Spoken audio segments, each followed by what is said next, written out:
बिलाई तो से लोइया तोहरी कांची है कलैया, ना बिलाई तो से लोइया तोहरी कांची है कलैया।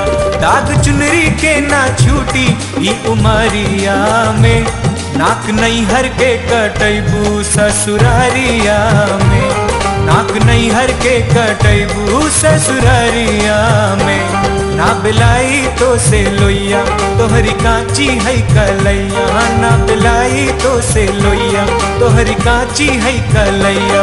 दाग चुनरी के ना छूटी ई उमरिया में, नाक नैहर के कटैबू ससुरारिया में, नाक नैहर के कटैबू ससुरारिया में।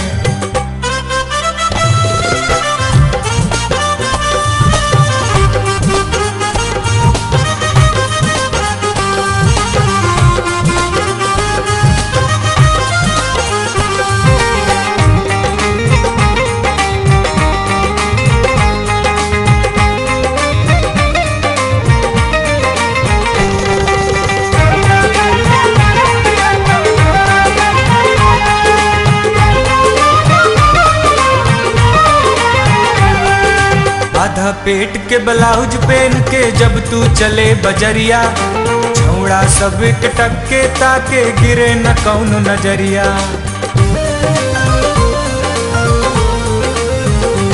ओ आधा पेट के ब्लाउज पहन के जब तू चले बजरिया, छौड़ा सब टक्के ताके गिरे न कौनो नजरिया।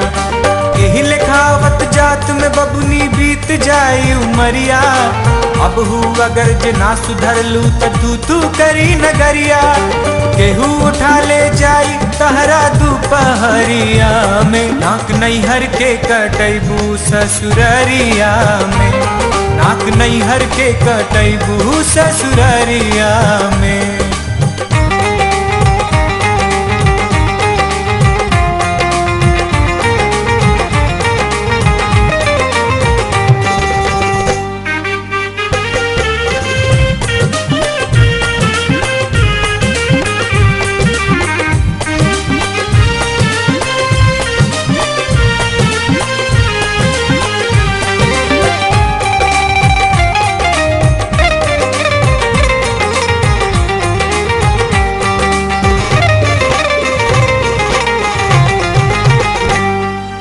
आँख तो हर मद के प्याला और ऊपर चढ़ल जवानी, रंग गेहुआ ओट सिंदूरी चाल तो हर मस्तानी।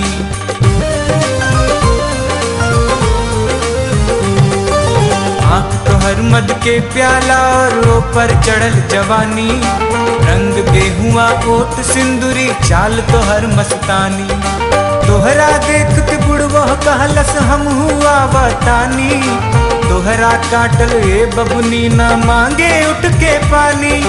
तहरा खातिर चली मामला कचहरिया में, नाक नैहर के कटैबू ससुरारिया में, नाक नैहर के कटैबू ससुरारिया में।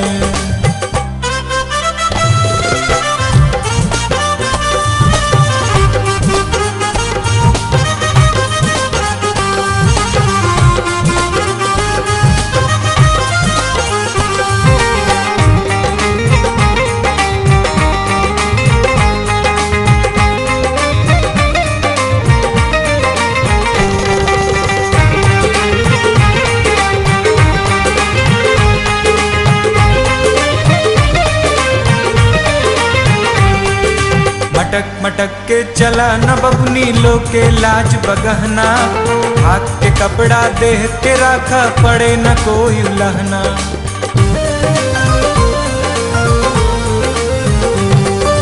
मटक मटक के चला न बबुनी लो के लाज बगहना, हाथ के कपड़ा देह के रखा पड़े न कोई उलहना। हम कहत है सुनाए बबनी मान ल हमर कहना, चाल सुधारा अपन छोड़ा लइकन के संग रहना। नाता गुंडा लेके चल जाई रहड़िया में, नाक नैहर के कटैबू ससुरारिया में, नाक नैहर के कटैबू ससुरारिया में। ना बिलाई तो से लोइया तोहरी काची है कलैया ना बिलाई तो से लोइया तोहरी काची है कलैया दाग चुनरी के ना छूटी ई उमरिया में नाक नहीं हर के कटैबू ससुररिया में नाक नहीं हर के कटैबू ससुररिया में नाक नहीं हर के कटैबू ससुररिया में।